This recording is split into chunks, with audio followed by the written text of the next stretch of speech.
السلام علیکم four class. آج کا ہمارا عنوان ہے اردو زبان۔ اردو زبان ہماری قومی زبان ہے۔ پاکستان بننے سے پہلے ہندوستان میں مختلف مذاہب کے لوگ رہتے تھے جو مختلف زبانیں بولتے تھے۔ ان میں ہندوستانی، ایرانی، عربی، ترکی، بنگالی وغیرہ زبانیں شامل تھیں۔ ان کی بولیوں کے میل جول سے ایک نئی زبان وجود میں آئی جسے اردو کا نام دیا گیا۔ اردو ترکی زبان کا لفظ ہے جس کے معنی لشکر کے ہیں۔ اردو زبان بہت آسان اور عام فہم ہے۔ اس میں ہندی، فارسی، عربک، ترکی، انگریزی وغیرہ کئی زبانوں کے الفاظ شامل ہیں۔ اردو زبان کا ذخیرہ الفاظ بہت وسیع ہے۔ یہ پورے ملک میں بولی اور سمجھی جاتی ہے۔ آئیے سبق کی پڑھائی کرتے ہیں۔ جب ہندوستان میں مسلمانوں کی حکومت مستحکم ہوئی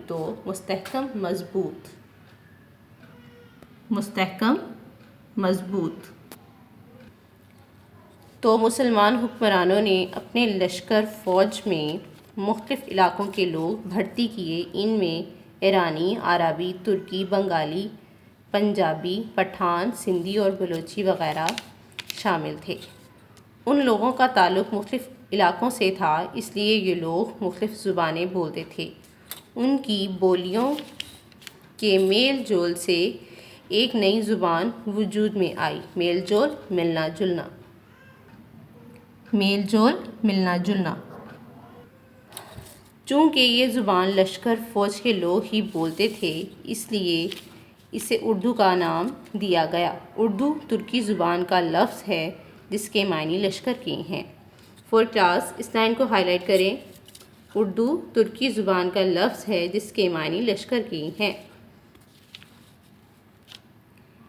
پاکستان کے مختلف علاقوں میں مختلف زبانیں بولی جاتی ہیں، مثلاً پنجابی، سندھی، بلوچی، پشتو وغیرہ۔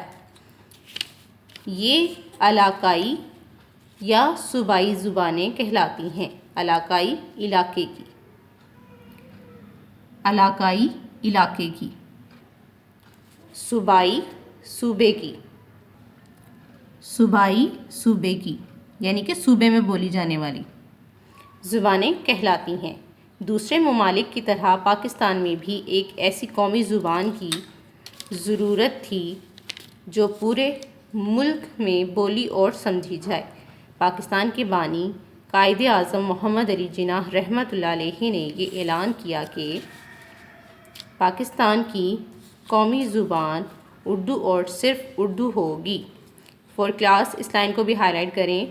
پاکستان کے بانی قائد اعظم محمد علی جناح رحمۃ اللہ علیہ نے یہ اعلان کیا کہ پاکستان کی قومی زبان اردو اور صرف اردو ہوگی۔ اس لیے اردو کو پاکستان کی قومی زبان قرار دیا گیا۔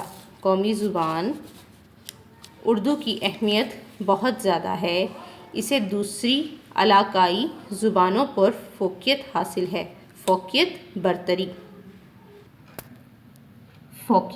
برتری۔